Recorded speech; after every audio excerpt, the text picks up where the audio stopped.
Hello everyone, I hope you're all doing well today. So you all must have heard this term self-concept. I'm sure you know what it is. So today it's just my take on it. So self-concept means our own conceptualization of ourself, how we see our past self, how we see our present self, our possibilities of our future. So it's like the construct or the idea that we have about ourselves. And why is it important? Because what we think about ourselves is what we behave as. So we conceptualize this character, and then we live and we be that character. We act according to that character. So if there is an idea we have about ourselves, how this person is behaving, how this person is supposed to behave, or how they are going to act, or whether or not they are capable of doing something, depends on our own concept of ourselves.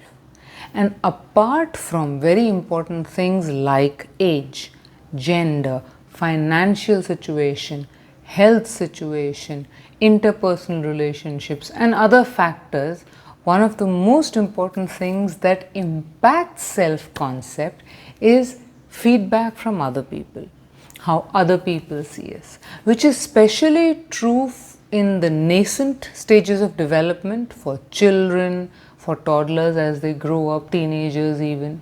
So as they grow into adulthood, the kind of feedback they have received from grown-ups around them impacts on how they start to see themselves, impacts on how they construct this idea about themselves. They create this personality, this persona. So that is why it's important. If you find yourself struggling in relationships, in finances, in health, or any other aspect, it is important that you just take a moment to think, what kind of a person are you living to be? And why is it so? What kind of feedback did you receive? What is it that you were told that you are still trying to hold on to and keep making it true?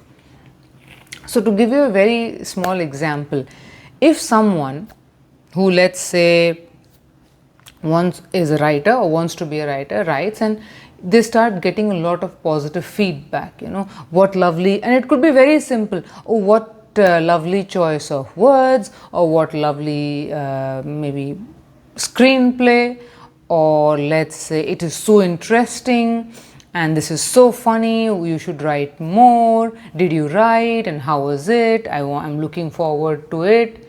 So these things, and the person starts to actually believe in their own potential, and they will start to work harder. So they have now this small, let's say, this kind of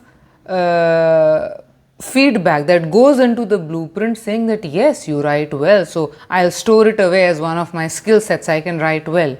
So what this does is that this opens up possibilities in the future. Oh, I can write well, this is one of my skill sets, so I can do this, I can do that.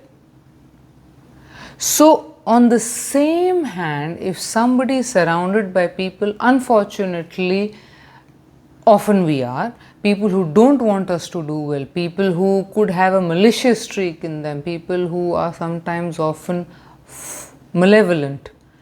Sometimes people are negative, they don't want you to do well, and they will just put you down. You want to do something?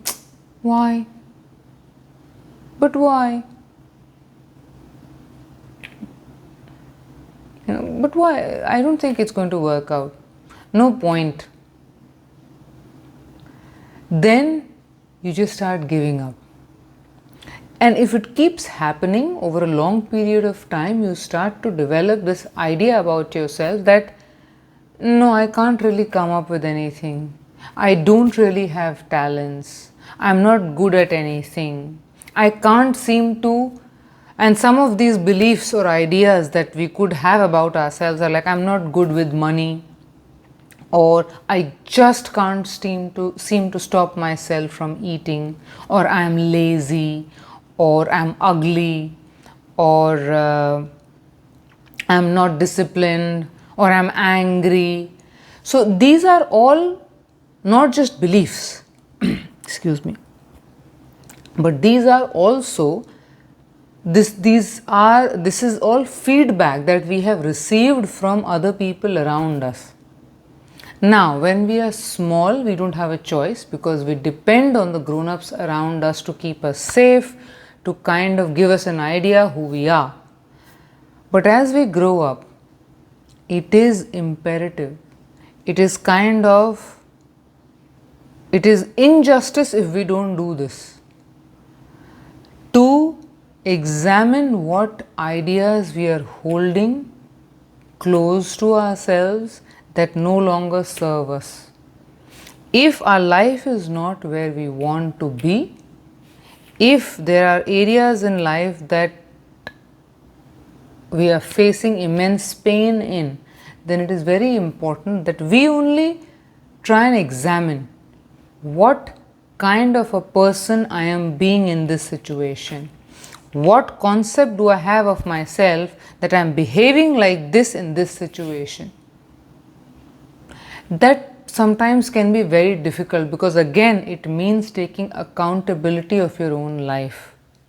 Whereas if you do not do that, you can always say, but I was always told I am not good enough to study this well, or I was always told I'll never find somebody to settle down with, or I was always told I'll never make money in my life.